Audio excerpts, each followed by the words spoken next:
Now let us see the Newton second law in rotational motion. जैसे हमने translational motion में देखा था कि अगर तुम किसी बॉडी के ऊपर फोर्सेज लगाओ अलग अलग डायरेक्शन में, तो उन सभी फोर्सेज का जो रिजल्टेंट फोर्स जो होगा उसकी वजह से बॉडी के पास एक ट्रांसलेशनल एक्सेलरेशन आएगी, एक लीनियर एक्सेलरेशन आएगी। वो आप लीनियर एक्सेलरेशन लिखती कितनी हो, जैसे कि डायग्राम में दिखाया हुआ है, दो फोर्सेज लग रहे हैं बॉडी के ऊपर, तो दो फोर्सेज की वजह से जो तेरे नेट फोर्स हैं वो कितना है, F1 minus F2 along the horizontal direction. It should be equal to mass into acceleration. So here you say that the net forces acting on the body, summation of the all the forces acting on the body should be equal to mass into net acceleration of the body. Mass into net acceleration of the body, where the net acceleration will be defined along the three direction. कौन कौन सी?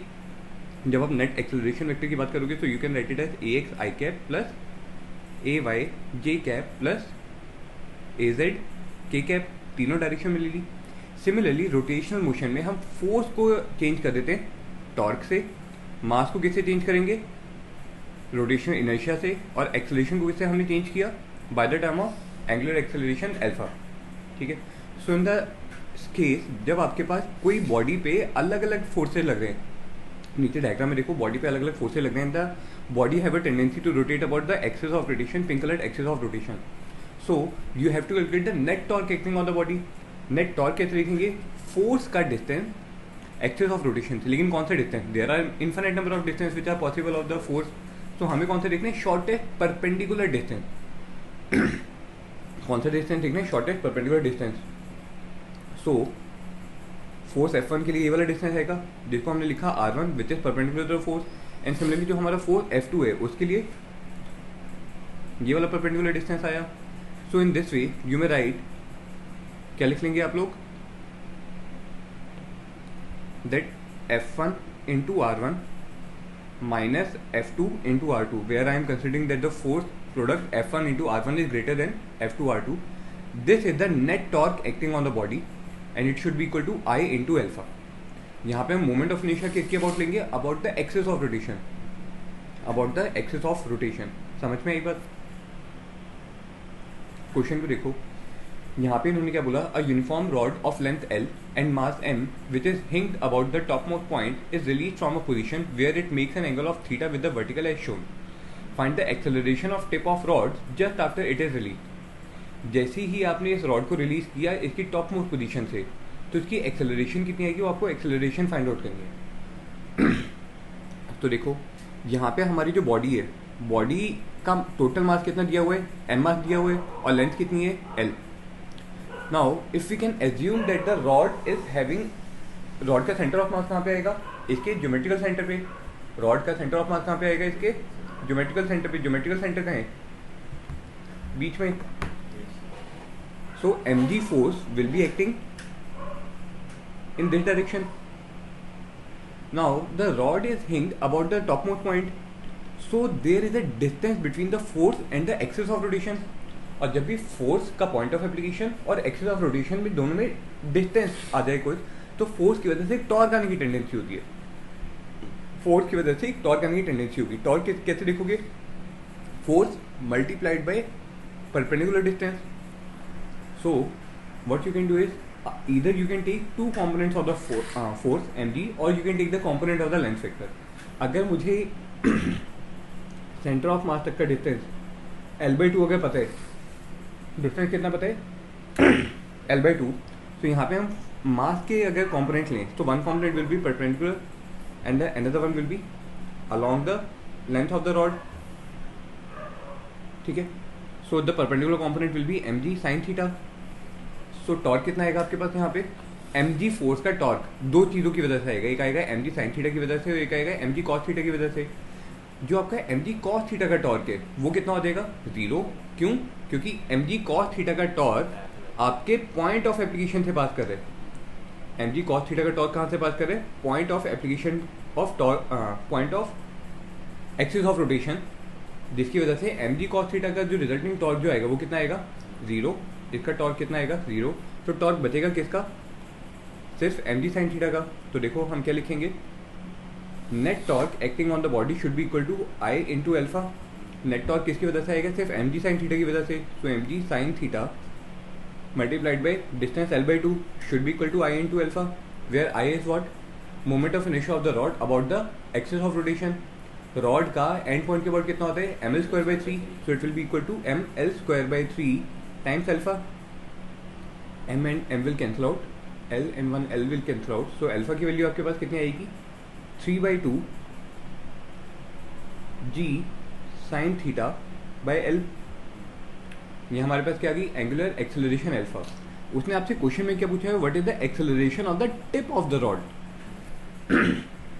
Tip of the rod के acceleration पूछी है, तो वो कैसे निकालेंगे, you will से acceleration of tip of rod. कौन सी एक्सेलरेशन आएगी, एंगुलर एक्सेलरेशन अल्फा की वजह से टेंजेंशियल एक्सेलरेशन अल्फा आएगी इसके पास at, जिसका मैग्नीट्यूड कितना होता है r times alpha, where r is the distance of the point from the axis of rotation. अगर हमें टिप ऑफ द रॉड की बात करनी है तो वहाँ पे हम r को कैसे रिप्लेस कर देंगे, length of the rod l से, so the tangential acceleration will come out to be 3/2 g sin theta. This will be the answer to your problem. समझ में आया पक्का. Now let us see the Atwood's machine. जब हम laws of motion में एक Atwood machine की बात करते हैं तो वहाँ पे हमारी आइडियल कुछ एजम्पशंस रहती हैं. वो आइडियल एजम्पशंस क्या होती है बता सकते हो.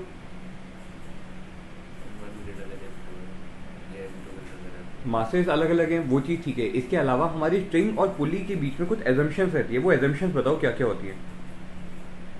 एजम्पशंस क्या होती है, सबसे पहली एजम्पशन ये that the string is massless. String is massless.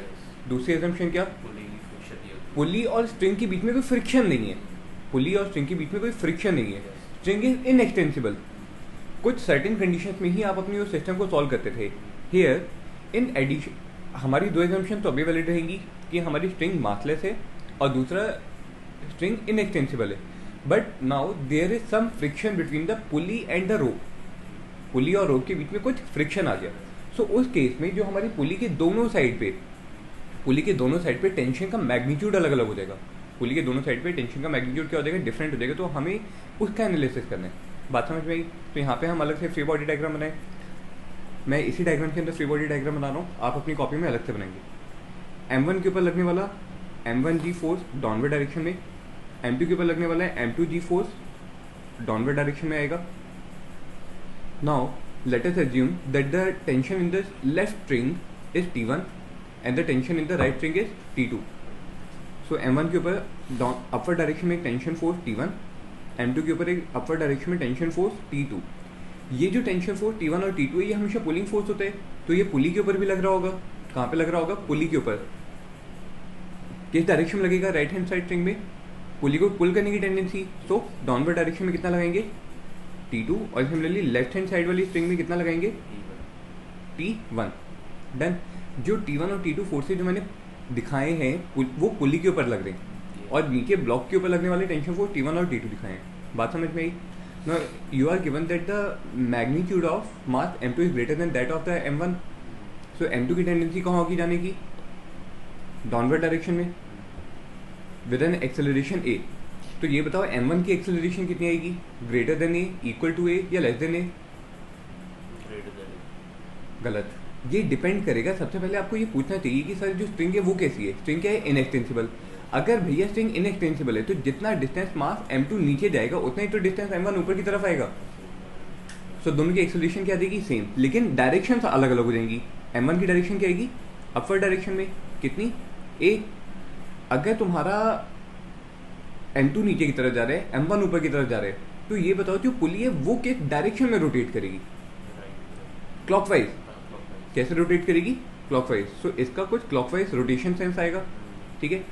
अगर पुली अपने सेंट्रल पॉइंट के अबाउट अगर हिंज है, सो जो फोर्सेज लग रहे हैं टेंशन फोर्स T1 और T2 वो क्या लगाएंगे, एक टॉर्क क्रिएट करेंगे about the axis of rotation. ये बताओ टॉर्क कौन सी टेंशन फोर्स की वजह से ज्यादा होगा. अगर पुली को क्लॉकवाइज डायरेक्शन में रोटेट करना है तो टेंशन फोर्स T2 ज़्यादा होगा या टेंशन फोर्स T1 ज़्यादा होगा, T2 ज़्यादा होगा. बात समझ में, कौन सा फोर्स ज़्यादा होगा, T2 ज़्यादा होगा. तो अभी हमने सिर्फ फ्री बॉडी डायग्राम बनाया है. अब हम अपनी लिखेंगे इक्वेशन ऑफ मोशन. तो इक्वेशन ऑफ मोशन क्या आएगी, सबसे पहले जो हमारा मास M2 है वो डाउनवर्ड डायरेक्शन में जा रहे हैं.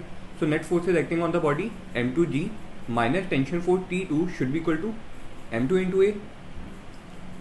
M1 के लिए इक्वेशन ऑफ मोशन बताइए, T1 minus M one G is equal to M one into A. और अगर हम बात करें इक्वेशन ऑफ मोशन किसकी, पुली की, पुली की इक्वेशन ऑफ मोशन अगर हम लिखें तो उसमें आप क्या लिखोगे, सिर्फ पुली का moment of inertia I given है और उसका रेडियस आर गिवन है।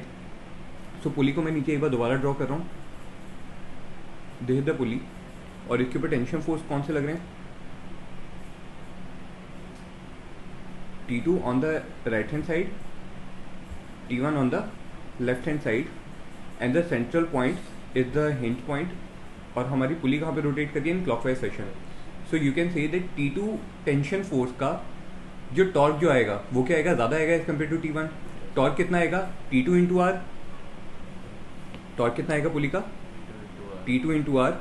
लेकिन T1 का टॉर्क ऑपोजिट सेंस में, सो वो कितना लेंगे, T1 into R should be equal to I into alpha. कितना आ गया, आई इंटू एल्फा। साथ में अब मुझे ये बताओ हमारे पास यहाँ पे कितने वेरिएबल्स है, कितने ऐसी टर्म्स हैं जिनकी वैल्यूज आपको नहीं पता। Tension force T2, acceleration A, tension force T1 और एंगुलर एक्सेलरेशन अल्फा। 4 वेरिएबल्स है, लेकिन इक्वेशन कितनी आई है, 3। तो एक चौथी इक्वेशन हमारे पास बची। चौथी इक्वेशन जो है वो इस केस की कंस्ट्रेंट इक्वेशन है। वो कंस्ट्रेंट इक्वेशन क्या है, अगर हम पुली के ऊपर स्लिप करने वाली जो स्ट्रिंग है उस स्ट्रिंग की अगर बात करें, नीचे वाले डायग्राम में देखो, स्ट्रिंग पिंक कलर की कुछ इसके ऊपर से रोल होके जा रही होगी, स्ट्रिंग का कुछ पोर्शन ऊपर की तरफ आ रहा है लेफ्ट हैंड साइड वाला, और सेम पोर्शन नीचे की तरफ जा रहे। नाउ इधर डायग्राम में ध्यान से देखो, जो स्ट्रिंग का पॉइंट P है, स्ट्रिंग का पॉइंट P, इसकी डाउनवर्ड डायरेक्शन की एक्सेलरेशन कितनी है, A। Since there was no slipping between the string and the pulley, so pulley पे कोइंसिडेंट पॉइंट अगर मैं Q लूँ, पुली पे अगर मैं कोइंसिडेंट पॉइंट Q की अगर बात करूँ, सो Q की टेंजेंशियल एक्सेलरेशन कितनी होनी चाहिए, A के बराबर, हाँ या ना। Q की डाउनवर्ड डायरेक्शन में टेंजेंशियल एक्सेलरेशन किसके बराबर होनी चाहिए, पॉइंट P की एक्सेलरेशन के बराबर। अगर ऐसा ना हुआ, अगर दोनों की एक्सेलरेशन में कुछ डिफरेंस आया, तो दोनों के बीच में क्या हो जाएगा, रिलेटिव मोशन हो जाएगा, जो हम यहाँ पे क्या बोल रहे हैं, नहीं है। पुली और स्ट्रिंग के बीच में फ्रिक्शन इतना है कि स्ट्रिंग पुली के ऊपर स्लिप नहीं करेगी। सो इस केस में दोनों कोइंसिडेंट पॉइंट की एक्सेलरेशन क्या होनी चाहिए, same. So you will say for no slipping of string over pulley, क्या बोलोगे आप, acceleration of point P should be equal to acceleration of the point Q। Point P की एक्सेलरेशन कितनी है, A। पॉइंट Q की जो acceleration है वो कौन सी एक्सेलरेशन है, टेंजेंशियल एक्सेलरेशन। और अभी हमने देखा था टेंजेंशियल एक्सेलरेशन किसके बराबर होती है, R into alpha, where R is the radius of the pulley and alpha is the angular acceleration of the pulley. कितनी हमारे पास इक्वेशन आ गई, काउंट करो, 4 इक्वेशन आ गई। और वेरिएबल्स कितने हैं हमारे पास, 4। अब ये 4 इक्वेशंस को सॉल्व करके जब आप अपना फाइनल आंसर जो निकालोगे, फाइनल आंसर जो निकालोगे एक्सेलरेशन ए का, that will come out to be m2 minus m1 divided by m1 plus m2 plus I upon R square, और न्यूमरेटर में g। ये आपके पास आएगी नेट एक्सेलरेशन। एक्सेलरेशन को आप अलग किसी भी इक्वेशन में पुट करके, अगर आपको टेंशन फोर्स T निकालना है या फिर एंगुलर एक्सेलरेशन अल्फा निकालना है, वो आप कैलकुलेट कर सकते हो। समझ में आया कैसे हमने एनालिसिस किया, पक्का। नेक्स्ट क्वेश्चन देखो। In this question you are given cylinder which is allowed to roll down under gravity. As the string unwind, you have to find the acceleration of the falling cylinder and tension in the string. And tension in the string, given that the mass of the cylinder is m, इस cylinder का मास कितना है, m, और इसका radius जो है वो आप r एज्यूम कर लीजिए, ठीक है। And the cylinder is your, किसी भी टाइप का सिलेंडर हो सकता है, यहाँ पे इन्होंने क्वेश्चन में स्पेसिफाई नहीं किया, तो आप यहाँ पे एज्यूम कर लीजिए कि ये आपके पास सॉलिड सिलेंडर है, दिस इज सॉलिड सिलेंडर, ठीक है। अच्छा अब बताओ, अगर ये सॉलिड सिलेंडर ग्रेविटी में रोल करेगा, सो स्ट्रिंग के अनवाइंड होने की वजह से सबसे पहले तो इसका मोशन कैसा होगा, किस डायरेक्शन में ये रोटेट करेगा, as viewed from the left hand side. String आपको क्लियरली दिख रही है, फॉरवर्ड डायरेक्शन से बैकवर्ड डायरेक्शन में जा रही है। सो जब ये अनवाइंड होगा, सो ये इस anti clockwise from the left hand side, ठीक है। तो आप सबसे पहले तो सेंस ऑफ रोटेशन आपको पता होना चाहिए। क्या लिखोगे? Anti clockwise from left hand side. अब ये बताओ कि इसके ऊपर लगने वाले जो फोर्सेज हैं उन फोर्सेज की हम एनालिसिस करेंगे। तो बताओ कौन कौन से फोर्सेज लग रहे हैं इसके ऊपर। इसका खुद का mg फोर्स डाउनवर्ड डायरेक्शन में, टेंशन फोर्स दो लगेंगी। टेंशन फोर्स दो तरीके की लगेंगी। कौन सी? एक लगेगी स्प्रिंग की वजह से और एक लगेगी दूसरी स्प्रिंग की वजह से। जो mg का टेंशन फोर्स जो है mg फोर्स जो है वो खुद एक्सिस ऑफ रोटेशन से पास कर रहा होगा। पॉइंट ऑफ एप्लीकेशन उसका एक्सिस ऑफ रोटेशन से पास कर रहा होगा। इससे mg का कोई टॉर्क आएगा क्या? नहीं आएगा। लेकिन जो टेंशन फोर्स T है, अगर मैं इसी सिलेंडर का लेफ्ट हैंड साइड व्यू में अगर डायग्राम बनाऊं तो लेफ्ट हैंड व्यू से आपको कैसे दिखेगी? सिलेंडर इस तरीके का दिखा, जहाँ पे mg फोर्स कहाँ लग रहा है? डाउनवर्ड डायरेक्शन में। और जो आपकी स्ट्रिंग है वो कहाँ पे जा रही है? 2t। दो अलग अलग स्ट्रिंग है तो दोनों का टेंशन फोर्स कितना आ गया? 2t। This is the view of the cylinder from left hand side. Then अब मुझे बताओ इक्वेशन ऑफ मोशन। जब ये नीचे की तरफ जा रहा होगा तो इसके पास कुछ एक्सेलरेशन होगी डाउनवर्ड डायरेक्शन में। Let the acceleration is a। So from free body diagram you will से that mg minus 2t should be equal to m into A. कितना आएगा? m into A. ये तो आई आपके पास पहली इक्वेशन। दूसरी इक्वेशन बताओ कौन सी बनेगी? Torque equation. Torque equation for the cylinder. Torque कौन लगाएगा यहाँ पे? 2t। टेंशन फोर्स 2t का टॉर्क आएगा। कितना आएगा? 2t into R and this torque should be equal to I into alpha. This torque 2t will be equal to I into alpha. और हमारे पास एक आएगी इक्वेशन, कंस्ट्रेंट इक्वेशन, जो आपको रिलेट करेगी acceleration of the point on the string and the equivalent point on the cylinder. ठीक है, दोनों जैसे हमने पिछले केस में देखा था, यहाँ पे वो आपके पास कितनी आएगी? a is equal to R into alpha. यहाँ पे मोमेंट ऑफ इनर्शिया आई कितना लेंगे भैया? सॉलिड सिलेंडर है, सॉलिड सिलेंडर के लिए कितना होता है? 2/5 तो स्फीयर का होता है। 2/5 तो स्फीयर का है। सिलेंडर का कितना है? 1/2 mr²। So using these three equation जब आप सॉल्व करोगे यू विल गेट द आपसे पूछा गया टेंशन और acceleration. So you will find that the acceleration a is 2g/3 metre per second square और whatever unit it is. और जो टेंशन जो आएगी वो आपके पास आएगी 1/6 mg। समझ में आया? ठीक है, next question. In this one, you are given that a uniform disk of radius r is first spinned about its axis to an angular speed omega and then carefully placed with its flat face on a rough horizontal surface. How long will the disk be rotating on the surface if the friction coefficient is mu? Friction coefficient आपको mu given है। आपने पहले इसको omega की angular velocity देके rotate करवाया और फिर इसको प्यार से आपने अपने रफ सरफेस पे रख दिया।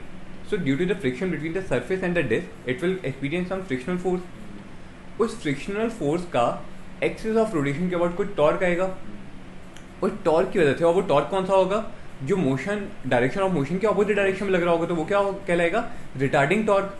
क्या कहलाएगा? रिटार्डिंग टॉर्क, जिसकी वजह से क्या आएगा? रिटार्डिंग एंगुलर एक्सेलरेशन, जिसकी वजह से after some round it will get stop. तो हमें ये निकालना है कि कितनी देर बाद जाके वो रुकेगा। समझ में आया? ठीक है। सो अगर हम अब सीधी कहानी चलें तो रोकने के लिए हमें क्या चाहिए होगा? सबसे पहले रिटार्डिंग टॉर्क। रिटार्डिंग टॉर्क कहाँ जाएगा? रिटार्डिंग फ्रिक्शन से। और फ्रिक्शन का टॉर्क जो है वो यहाँ पे क्या होगा? कांस्टेंट होगा या वेरिएबल होगा?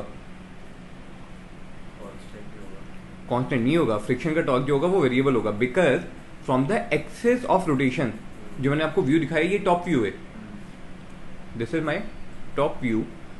सो ये बताओ डिस्क का कितने पॉइंट आपके रफ सरफेस के कांटेक्ट में आएंगे? Infinite number of point. Her point पे फ्रिक्शन लगेगा। सिंस हर पॉइंट पे फ्रिक्शन लग रहा है तो फ्रिक्शन का एक्सेस ऑफ रोटेशन से डिस्टेंस कितना है? वेरिएबल।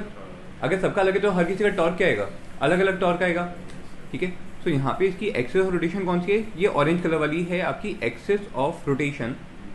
तो हम वेरिएबल टॉर्क निकालने के लिए क्या एज्यूम करेंगे कि आप सेंटर ऑफ डिस्क से किसी भी डिस्टेंस x दूरी पे जाके dx विड्थ का एक छोटा सा एलिमेंट एज्यूम कर सकते हो, something like this. x distance पे जाके dx वेट का आपने एक एलिमेंट ले लिया, इस एलिमेंट पे फ्रिक्शन फोर्स अब आप मुझे बता सकते हो कितना लग रहा होगा। अगर आपको डिस्क का टोटल मास कितना गिवन है, let the total mass of the disc is m, so what is the mass per unit area of the disc, क्योंकि आपको यूनिफॉर्म डिस्क गिवन है, सो जो इसका मास डिस्ट्रीब्यूशन होगा वो कैसा होगा, यूनिफॉर्म। सो मास पर यूनिट एरिया, मास पर यूनिट एरिया किससे डिनोट करते हैं, सिग्मा से। सिग्मा कितना आएगा, m upon pi R square. So mass of the element dm, जो मेरा पिंक कलर का शेडेड एलिमेंट है उसका मास अगर मैं dm लूँ तो dm कितना आएगा, sigma into 2πx into dx। ठीक है, dm हमें मास पता चल गया।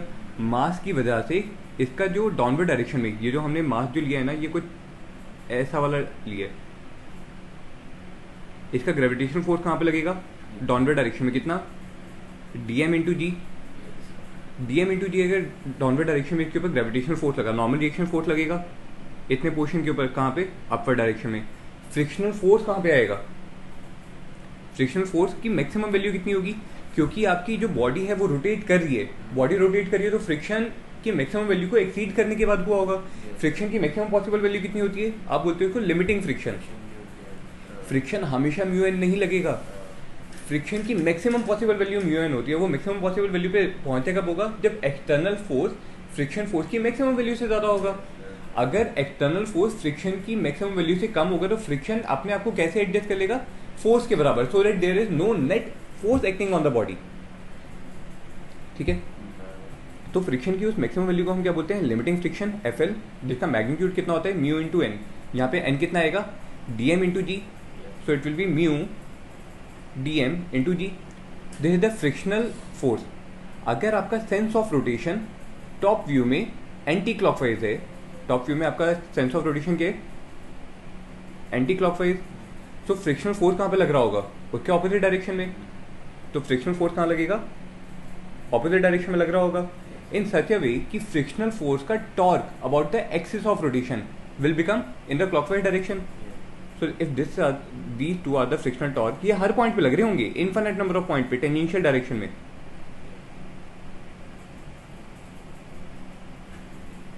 समझ में आ रही है, इस तरीके से आपका हर पॉइंट पे एक फ्रिक्शनल टॉर्क लग रहा होगा।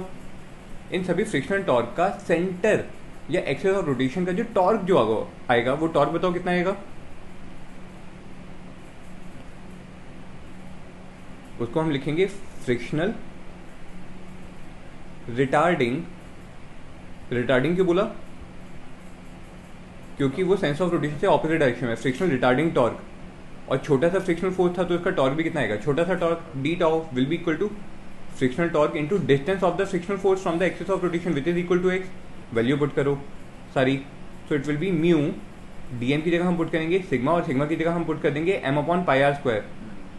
सो m upon pi R square into 2πx dx, ये तो हो गया आपका dm इंटू जी, ये आ गया फ्रिक्शनल फोर्स। और टॉर्क के लिए हमें क्या करना था, दोबारा x से मल्टीप्लाई करना था। पाई से एक पाई की टर्म हमारी कैंसिल आउट हो जाएगी, और हमारे पास क्या बचेगा, एक x यहाँ पे आया, एक x यहाँ पे आया, दोनों x मिलकर क्या हो गया, x स्क्वायर। तो बताओ फ्रिक्शनल टॉर्क कितना आएगा, d tau will be equal to mu 2 mu m g into x square dx। ये क्या आ गया आपके पास, फ्रिक्शनल टॉर्क। इस फ्रिक्शनल टॉर्क को अगर आप इंटीग्रेट करोगे, फ्रिक्शनल टॉर्क को अगर आप इंटीग्रेट करोगे तो आपको क्या मिलेगा, नेट टॉर्क। इंटीग्रल लिमिट क्या होंगी, x मिनिमम कितना हो सकता है, मैक्सिमम क्या हो सकता है r, तो आपको क्या मिल जाएगा, net frictional torque acting on the body. बताओ कितना आएगा ये, 2 mu M g upon R square. तो आपके इंटीग्रल साइन से बाहर आ जाएगा, और इंटीग्रल साइन के अंदर क्या बचेगा, एक्स स्क्वायर डी एक्स का integral from 0 to capital R. Solve करोगे उसको तो ये कितना आएगा, 2/3 म्यू एम जी आर, क्योंकि एक्स स्क्वायर का इंटीग्रल कितना आएगा, x cube upon 3। Integral limit put करोगे तो न्यूमरेटर में आपके पास आर क्यूब की टर्म आएगी, जो डिनोमिनेटर वाले आर स्क्वायर के साथ कैंसिल आउट होगा। सो ये आ गया आपके पास frictional torque tau. Now the frictional torque tau should be equal to I into alpha. The net torque acting on the body is always equal to I times alpha. So since torque I into alpha के बराबर होगा, सो retarding acceleration alpha कितना आएगा, torque upon moment of inertia I. Torque कितना आया, 2/3 mu M G into R, और moment of inertia किसका, डी क्या थी, डिस्क किस एक्सिस के अबाउट रोटेट कर रही है। सारी चीज़ें देखनी है कि बॉडी कौन सी है और कौन सी एक्सिस के अबाउट रोटेट कर रही है। डिस्क का आपने परपेंडिकुलर एक्सिस के अबाउट मोमेंट ऑफ इनर्शिया कितना आएगा, M R square by two, very good, M R square by two. So M and R will cancel out, सो आपको एल्फा कितना मिलेगा, 4/3 mu G by R, 4/3 mu G by R, this is your angular retardation alpha. अब पूछा क्या था कि initially omega naught angular velocity से रोटेट कर रहा था, कितने टाइम बाद ये स्टॉप हो जाएगा, कितने टाइम बाद ये स्टॉप होगा। सो यू विल से that using the equation that omega is equal to omega naught plus alpha t, जो आपकी स्टैंडर्ड इक्वेशन है।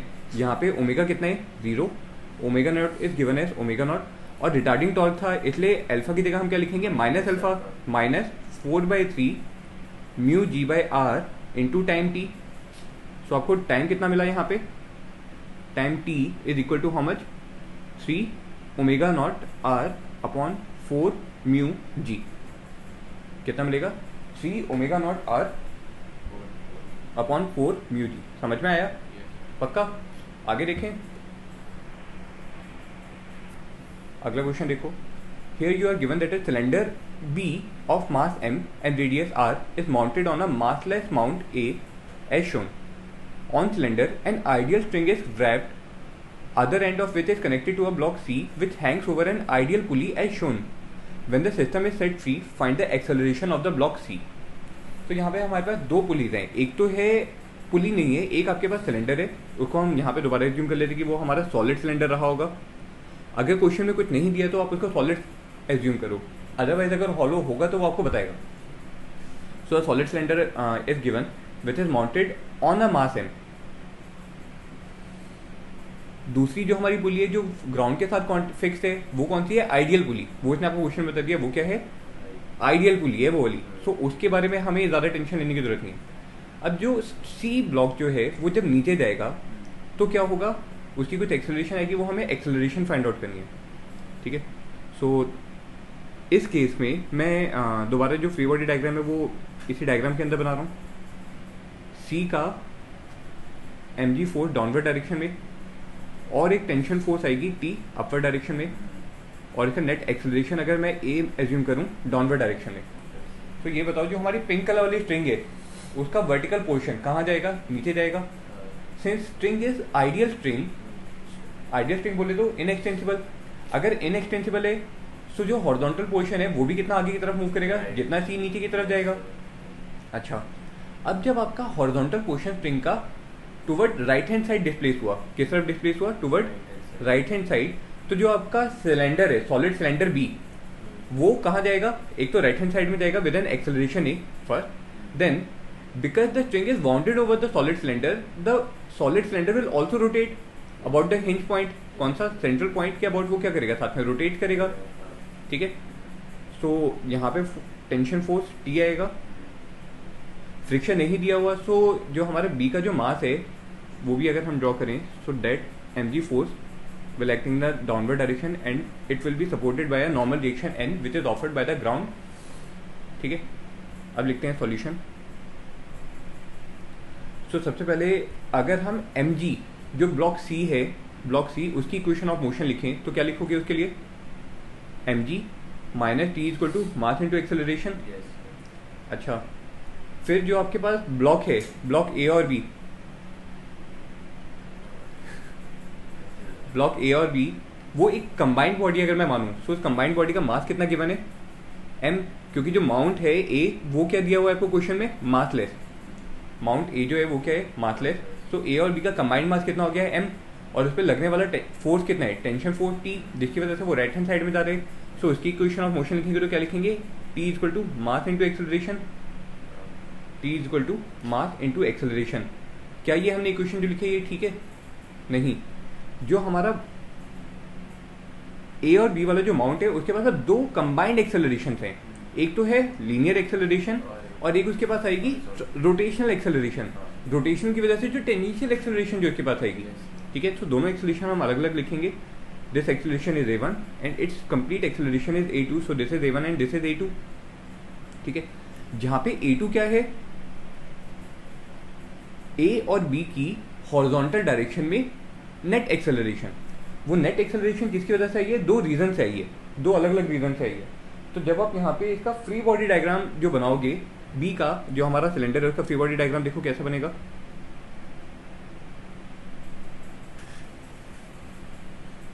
दिस इज द सेंटर,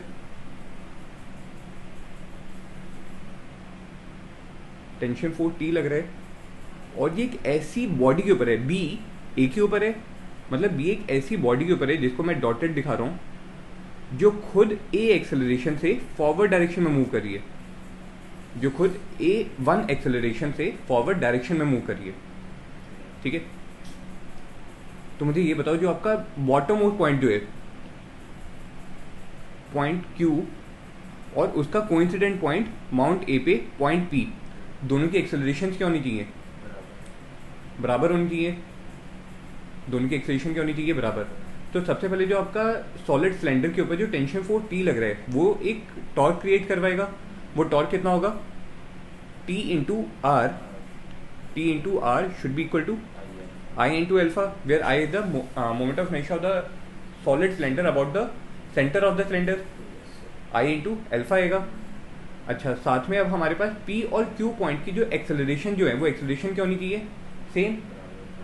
तो बताओ एक्सेलरेशन की कंटिन्यूटी इक्वेशन सोचो, क्या लिखोगे आप,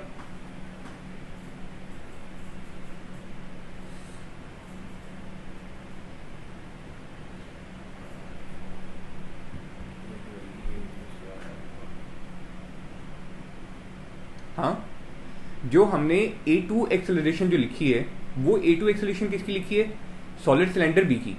A2 एक्सेलरेशन जो लिखी है वो किसके लिए लिखी है, सॉलिड सिलेंडर B2 की। तो B2 की नेट एक्सेलरेशन जो आ रही है कौन सी, A2, वो कौन से पॉइंट की एक्सेलरेशन है, this A2 should be equal to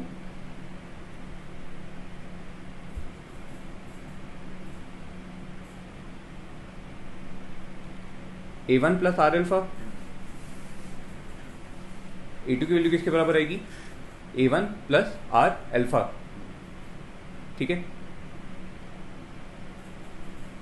so this is your equation number 4।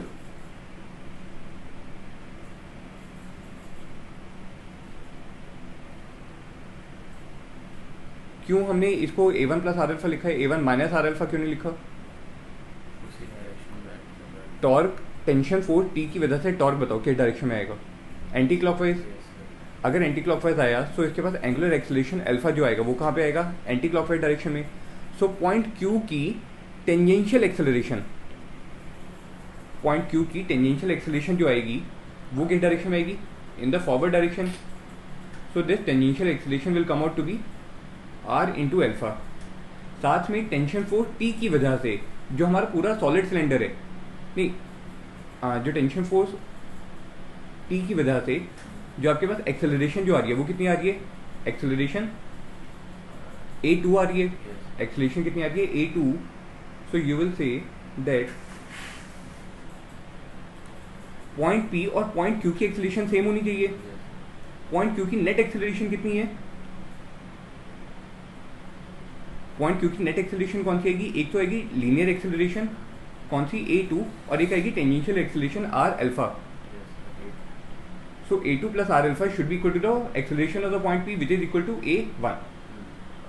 समझ में आया, so A1 is equal to A2 plus R alpha. समझ में आई। इन चारों इक्वेशंस को आप सॉल्व करो, इन चारों इक्वेशन को जब आप सॉल्व करोगे तो ये इक्वेशन सॉल्व करके आपको एक्सेलरेशन पूछा क्या गया है आपसे, find the acceleration of the block C। So this acceleration A1 will come out to be 3g/4। Solve करके कितनी आएगी, 3g/4। समझ में आई, पक्की बात, चारों इक्वेशन समझ में आ रही है। यहाँ पे हम मोमेंट ऑफ इनर्शिया I की वैल्यू कितनी लेंगे, mr²/2। ठीक है, नेक्स्ट क्वेश्चन देखो। In this question, you are given that a system is released from rest, then you have to find the acceleration of the falling mass m. So you are given a solid cylinder having mass m and radius r, then you have an ideal string which is attached to which the end point पे attach क्या है, एक mass m. इसका free body diagram बनाओ. सो mg force downward direction में लगेगा, एक tension force T upward direction में लगेगी ब्लॉक के ऊपर. अगर हम सिलेंडर पे लगने वाले फोर्सेस की बात करें तो सिलेंडर पे same tension force T downward direction में आएगा. इक्वेशन ऑफ मोशन लिखो. तो अगर हम मास m के लिए इक्वेशन ऑफ मोशन लिखें तो ये किस डायरेक्शन में आ रहा है, डाउनवर्ड डायरेक्शन में with an acceleration a. So equation of motion क्या बनेगी, mg minus t is equal to mass into acceleration. This is the first equation. Then for the cylinder, since the cylinder is fixed in this case, so इसके बाद सिर्फ और सिर्फ एक torque की equation आएगी. वो कितनी आएगी, tension force T into radius r will create the torque which is equal to I into alpha, where the value of I will be M R square by 2. कितना आएगा, M R square by 2. Tension force T का torque किस direction में आएगा, ये बताओ. Tension force T का torque about the central point will come in clockwise direction. अगर ये क्लॉकवाइज डायरेक्शन में आया तो इसका एंगुलर एक्सेलरेशन अल्फा भी किस डायरेक्शन में आएगा, क्लॉकवाइज डायरेक्शन में. तो जो हम सिलेंडर है उसका अलग से फ्री बॉडी डायग्राम बनाए. सिलेंडर के ऊपर टेंशन फोर्स T कहाँ पे लग रहा है, डाउनवर्ड डायरेक्शन में. So this is the tension force T which is acting on the cylinder. अच्छा, इसको मैंने दो अलग अलग पॉइंट दिखाए हैं. The point P lies on the string and the corresponding point on the pulley is your point number Q. पुली पे उसका कोइंसिडेंट पॉइंट कौन सा है, पॉइंट Q. और अभी हमने देखा था जो टेंशन फोर्स T है उसकी वजह से आपकी पुली किस डायरेक्शन में रोटेट करेगी, इन clockwise direction with N angular acceleration alpha. तो Q पॉइंट के पास नेट एक्सेलरेशन कौन कौन सी आएंगी, कोई लीनियर एक्सेलरेशन तो आएगी नहीं क्योंकि जो पुली है वो तो फिक्स्ड है. सिर्फ और सिर्फ क्या आएगी, टेंजेंशियल एक्सेलरेशन, और वो आएगा किसके बराबर, r into alpha. So the acceleration of the point Q should be equal to acceleration of the point P, ताकि दोनों के बीच में रिलेटिव स्लिपिंग ना हो. तो आप क्या बोलोगे, acceleration of point Q should be equal to acceleration of point P. Q point का एक्सेलरेशन कौन सा आएगा, टेंजेंशियल एक्सेलरेशन, जो होगा किसके बराबर, r into alpha should be equal to how much, r यहाँ पे हम कैपिटल R लिख लेते हैं. r into alpha should be equal to acceleration of the point P. और पॉइंट P कहाँ है, स्ट्रिंग पे. स्ट्रिंग की एक्सेलरेशन क्या होगी, जो हमारे ब्लॉक की एक्सेलरेशन है, कितनी, a. ठीक है. तो यहाँ पे हमारे पास टोटल 3 इक्वेशंस आएंगी. इन 3 इक्वेशंस को जब आप सॉल्व करोगे you will get the acceleration a is equal to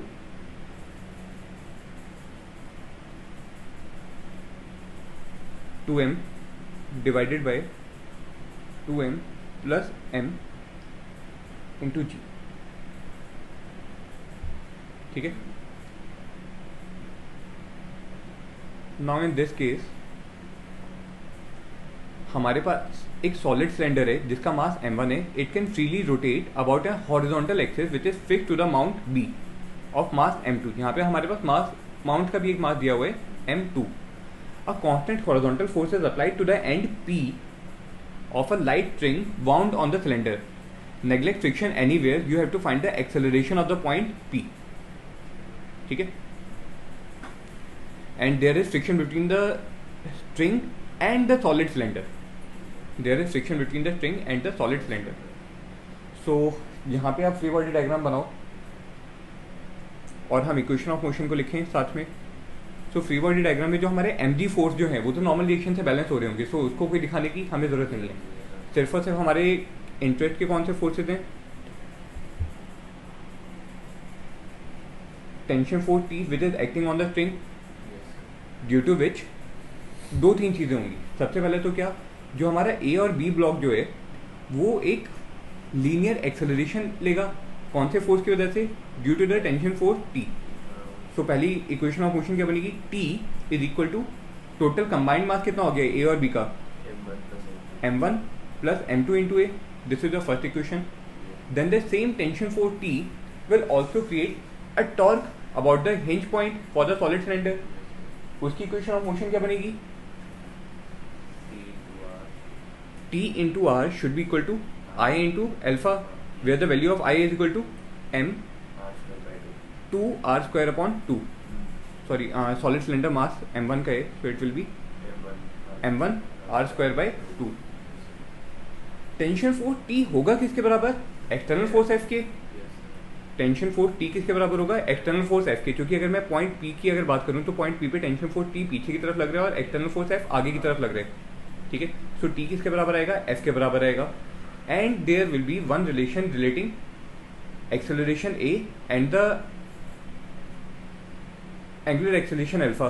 बताओ वो इक्वेशन क्या बनेगी, दोबारा बोलो। नहीं,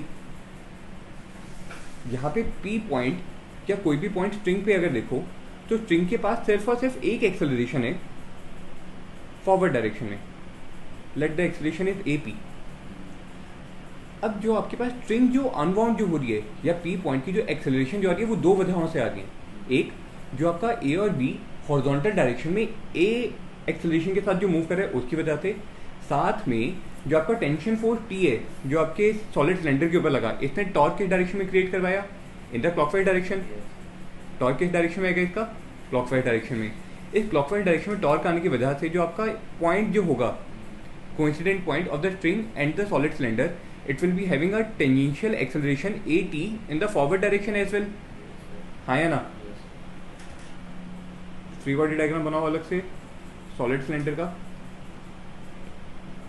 और इस पे स्ट्रिंग कहाँ जा रही है, फॉरवर्ड डायरेक्शन में। सो स्ट्रिंग का फॉरवर्ड डायरेक्शन में एक्सेलरेशन जो है पॉइंट P का वो कितना है, AP। अगर हम बात करें कोइंसिडेंट पॉइंट Q और इसका कोइंसिडेंट पॉइंट P, सो P पॉइंट की फॉरवर्ड डायरेक्शन में एक्सेलरेशन कितनी है, AP। Q पॉइंट के पास दो अलग अलग एक्सेलरेशन हैं। एक तो एक्सेलरेशन है ड्यू टू लीनियर मोशन जो आपने कितनी लिखी है, A, जो हमने निकाली पहली इक्वेशन से, फोर्थ इक्वेशन से। दूसरा जो आपका टेंशन फोर्स T जो लगा है, टेंशन फोर्स T लगने की वजह से जो आपका सॉलिड सिलेंडर है ये अल्फा एंगुलर वेलोसिटी से अपने सेंटर ऑफ मास के अबाउट क्या कर रहे हैं, रोटेट कर रहे हैं, जिसकी वजह से Q पॉइंट के पास एक एडिशनल एक्सेलरेशन कौन सी आएगी, टेंजेंशियल एक्सेलरेशन, कितनी, R अल्फा। सो अगर मैं Q पॉइंट की नेट एक्सेलरेशन की बात करूं तो वो P पॉइंट की नेट एक्सेलरेशन के बराबर होनी चाहिए।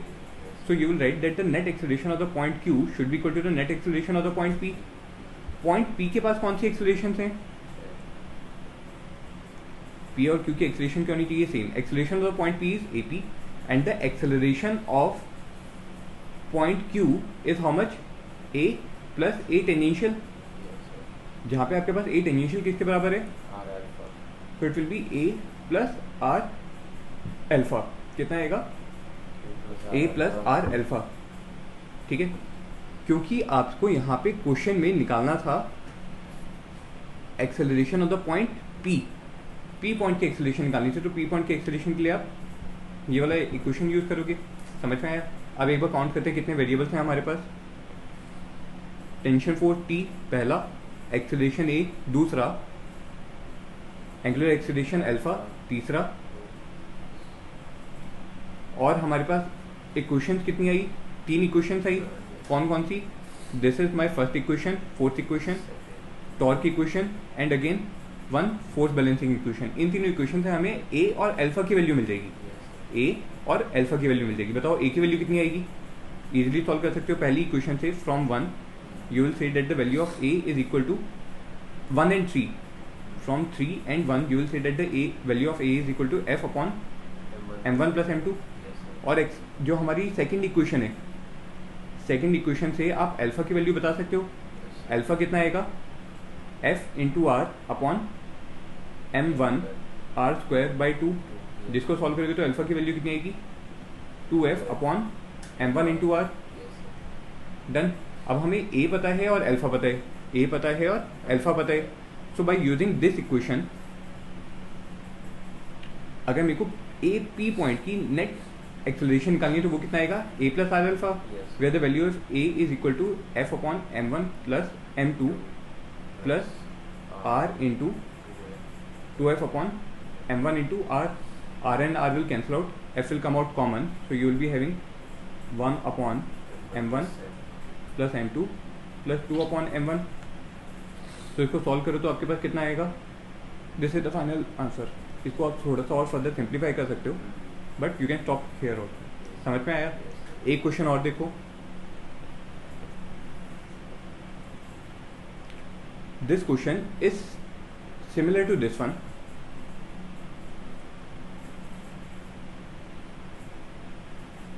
बट यहाँ पे हम एक छोटा सा चेंज करेंगे।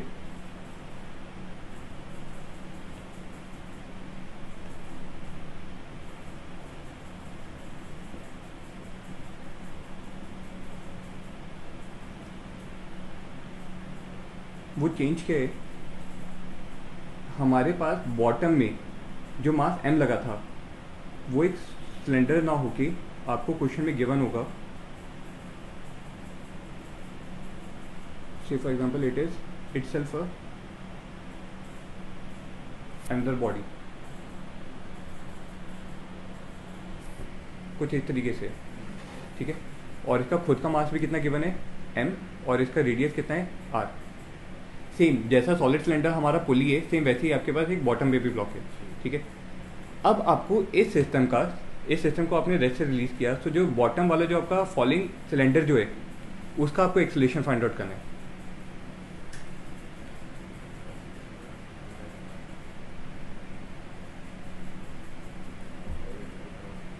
ठीक है। देखो कैसे करोगे इसको, फ्री बॉडी डायग्राम बनाओ। So this will be having some mass mg in the downward direction, एक tension force T upward direction में आएगी और इसकी एक tension force T downward direction में आएगी, और तो कोई भी इसमें फोर्सेज नहीं लगेंगे। इक्वेशंस लिखते हैं।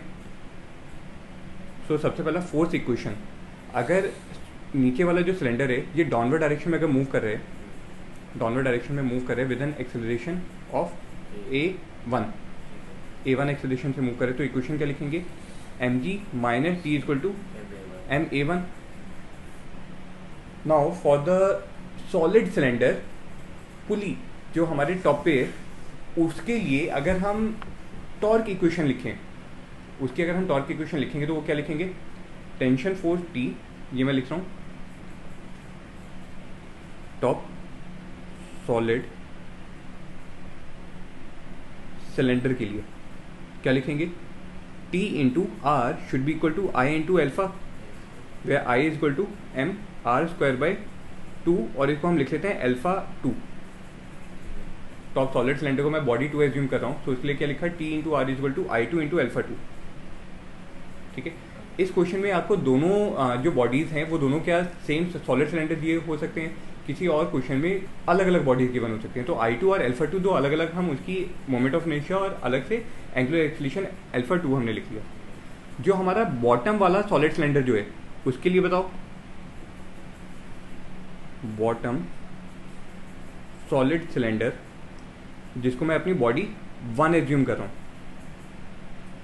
ठीक है, उसके लिए इक्वेशन ऑफ मोशन बताओ। उसके लिए टॉर्क की इक्वेशन क्या बनेगी, T into R should be equal to I1 into alpha 1, जहाँ पे I1 की वैल्यू कितनी लोगे, M R square by 2। Question में कोई दूसरी बॉडी गिवन है, तो वो दूसरी बॉडी, कितनी वेरिएबल्स है काउंट करो, tension T, acceleration A1 2, I2 3, alpha 1 and alpha 2 4, लेकिन इक्वेशन कितनी आई है अब तक 3। तो एक चौथी कंस्ट्रेंट रिलेशन बनेगा। कंस्ट्रेंट रिलेशन सोचो इस केस में क्या होगा, सबसे पहले तो आपको ये देखना होगा कि जो दोनों आपकी बॉडीज हैं वो किस डायरेक्शन में रोटेट कर रही हैं।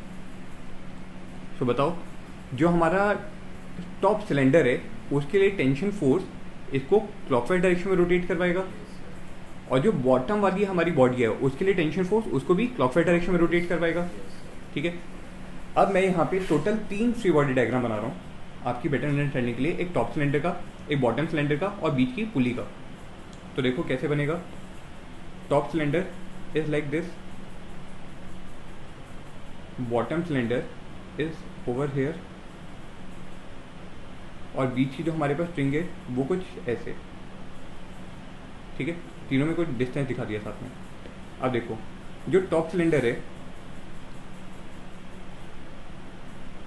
उस पर tension force T downward direction में, जो हमारे पास बॉटम वाला सिलेंडर है उसके इक्विवेलेंट पॉइंट पे tension force T upward direction में थी। अच्छा, दोनों का सेंस ऑफ रोटेशन क्या था, क्लॉकवाइज, सो क्लॉकवाइज होने की वजह से अब मैं यहाँ पे अलग अलग पॉइंट्स दे रहा हूँ. That points are A, B, C and D.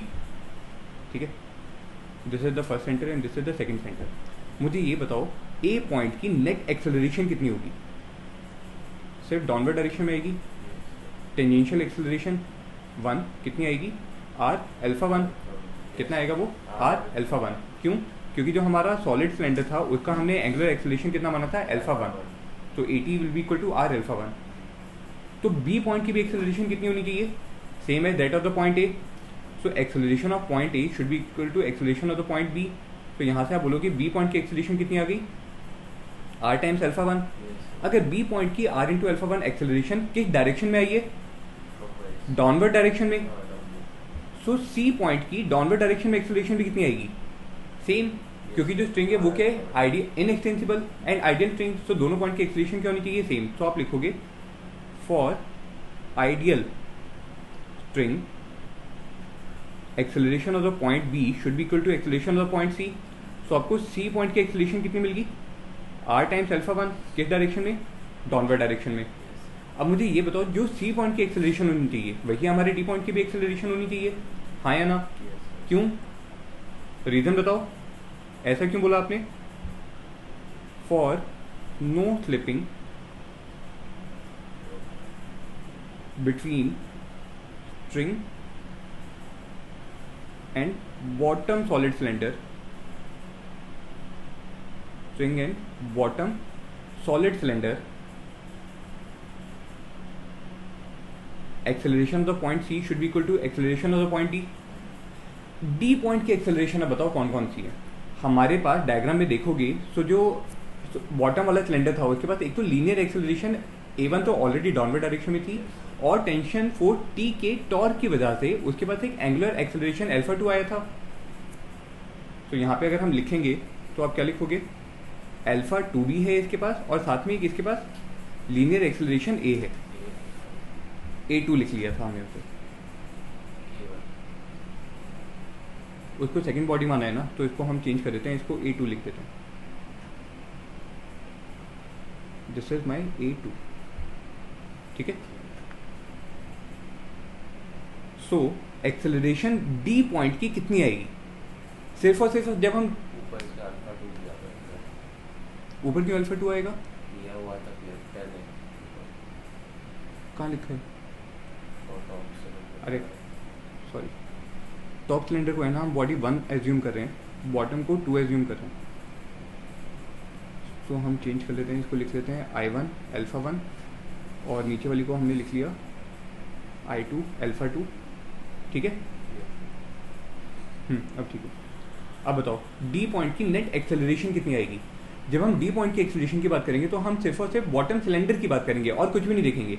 Bottom cylinder में देखो तो डी पॉइंट के पास दो एक्सेलरेशन है, एक है linear acceleration A2 downward direction में और एक टेंजेंशियल एक्सेलरेशन. वो किस डायरेक्शन में आएगी? वो भैया अपवर्ड डायरेक्शन में आएगी. वो ऑपोजिट आ रही है ना, क्योंकि A2 की डायरेक्शन में देखो. सो डी पॉइंट जब आप देखोगे तो वो ऊपर की तरफ जा रहा होगा. टेंजेंशियल एक्सेलरेशन AT2 कितना लिखेंगे उसको? R alpha 2. लेकिन डी पॉइंट के पास एक लीनियर एक्सेलरेशन A2 कहाँ पे आ रही है? डाउनवर्ड डायरेक्शन में. So acceleration of the point C AC कितना है? R alpha 1. और डी पॉइंट की नेट एक्सेलरेशन किस डायरेक्शन में होनी चाहिए? डाउनवर्ड डायरेक्शन में. क्योंकि सी की किस डायरेक्शन में थी? डाउनवर्ड डायरेक्शन में, इसलिए डी की भी नेट किस डायरेक्शन में होनी चाहिए? डाउनवर्ड डायरेक्शन में. तो उसके लिए आपने क्या लिखा? A2 minus R alpha 2. This is your equation number 4. समझ में आया हमने चौथी इक्वेशन कैसे डेवलप की? पक्का. तो हमारे पास टोटल 4 इक्वेशन आ गई. This is your equation number 1, this is your equation number 2, then this one is your equation number 3 और चौथी हमारे पास कंस्ट्रेंट रिलेशन इक्वेशन नंबर 4. चारों इक्वेशन को साइमल्टेनियसली सॉल्व करो तो आपको नेट आंसर मिलेगा. समझ में आया? पक्का. एक क्वेश्चन और देखो, जिस क्वेश्चन में हम स्ट्रिंग में एक वेट और डाल देंगे. स्ट्रिंग अब हमारी मासलेस नहीं रहेगी, स्ट्रिंग में साथ में एक वेट होगा. स्ट्रिंग का खुद का कुछ मास है.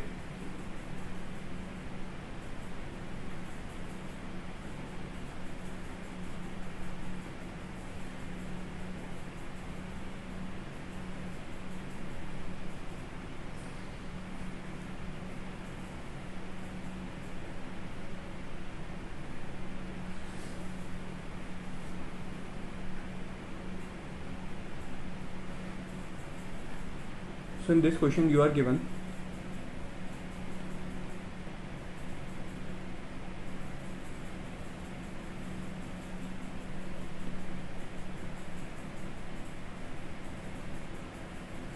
a solid cylinder like this, और इस सॉलिड सिलेंडर पे साथ में एक स्ट्रिंग बॉन्डेड है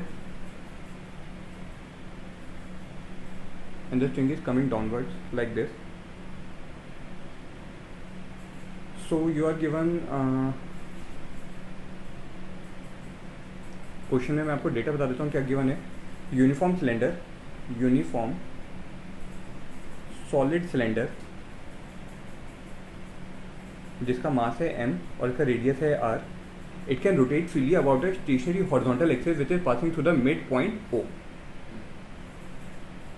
A thin cord of length L and mass small m. Thin cord of length L and mass small m is wound over the cylinder in a single layer. Is wound over cylinder in single layer. ठीक है. You have to find the angular acceleration of the cylinder. Find angular acceleration of cylinder as a function of length x of the hanging part of cord. X of hanging part of cord, assuming that the wound part of the cord is supposed to have its center of mass on the cylinder axis. जो आपका wound part जो होगा ना, जो आपके cylinder के ऊपर bounded है, इसका सेंटर ऑफ मास कहाँ पे लाई करे? खुद सिलेंडर के सेंटर पे. जैसे जैसे आप इसको अनबाउंड करोगे, जो हैंगिंग पोर्शन है उसकी लेंथ क्या होती जाएगी? बढ़ती जाएगी. सिंस आपके यहाँ पे कॉर्ड का खुद भी एक मास है जिसकी वजह से tension force T continuously change होगी. टेंशन फोर्स टी के कंटिन्यूसली चेंज होने की वजह से टॉर्क कंटिन्यूसली चेंज होगा, angular acceleration alpha continuously change होगा, और उसकी बॉटम हॉरिजॉन्टल वर्टिकल डायरेक्शन में फॉल करने वाली जो उसकी एक्सेलरेशन है वो कंटिन्यूसली क्या होती जाएगी? बढ़ती जाएगी. ठीक है. सो हमें क्या निकालना है? You have to find the angular acceleration. एक बार एंगुलर एक्सेलरेशन निकल गई फिर तो हमें सारे सारे अलग अलग पैरामीटर्स मिल जाएंगे. ठीक है. सो टोटल मास कितना गिवन है आपके पास कॉर्ड की लेंथ का? m. If we assume that the hanging portion, यहाँ पे इसने हैंगिंग पोर्शन कितना बोले? length x of the hanging part. So we'll assume that if this part is having a length x, so इसका खुद का मास कितना होगा? m dash. कितना होगा? m dash. पहले एक मिनट, क्वेश्चन में हम ये साथ में अपनी assumption भी लिख लेते हैं. Assume that wound part of cord is having its center of mass on the cylinder axis. ठीक है. ये हम एज्यूम करके चलते हैं. तो बताओ यहाँ पे हमारे पास जो हैंगिंग पोर्शन है उसका लेंथ कितना है? x. उसका लेंथ कितना है? x. सो इस हैंगिंग पार्ट का खुद का एक वेट आएगा, ग्रेविटेशनल फोर्स आएगा. कहाँ पे लगेगा वो? डाउनवर्ड डायरेक्शन में. कितना लगेगा? m dash g. तो सबसे पहले तो आपको मास पर यूनिट लेंथ लैम्डा पता है कितना? कॉर्ड का मास स्मॉल m और उसकी length l. So the mass per unit length of the cord is lambda is equal to m by l, जिसकी वजह से हैंगिंग पोर्शन का मास m डैश वो कितना हो जाएगा? Lambda into x. तो कितना आएगा? m x by l. ये पता चल गया. अब मुझे ये बताओ जो हैंगिंग पोर्शन है इस पे टेंशन फोर्स T कहाँ पे लग रही होगी? अपवर्ड डायरेक्शन में. टेंशन फोर्स T तो हमेशा अपर डायरेक्शन में लगेगी. और उतनी ही टेंशन फोर्स T सिलेंडर पे कहाँ पे लगेगी? डाउनवर्ड डायरेक्शन में. उतनी ही टेंशन फोर्स T कहाँ पे लगेगी? डाउनवर्ड डायरेक्शन में. तो अगर मैं हैंगिंग पार्ट का इक्वेशन ऑफ लीनियर मोशन लिखूं, so equation of linear motion for hanging part of cord, for hanging part of cord, तो बताओ वो इक्वेशन क्या लिखोगे आप? M dash g minus T should be equal to m dash into a, हाँ या ना? एम डैश की वैल्यू हमें पता है। दूसरा, अगर आप लिखोगे सिलेंडर के लिए, सिलेंडर के लिए कौन सी इक्वेशन लिखी जाएगी? Torque equation. So equation of rotational motion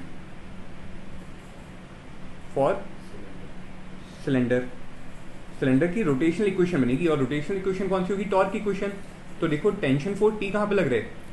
downward direction में, जिसकी वजह से जो आपका सिलेंडर है उसके पास एंगुलर एक्सेलरेशन या टॉर्क किस डायरेक्शन में आएगा? In anti clockwise direction. तो टॉर्क इक्वेशन क्या बनेगी उसकी? T into R should be equal to I into alpha. तो क्या लिखोगे?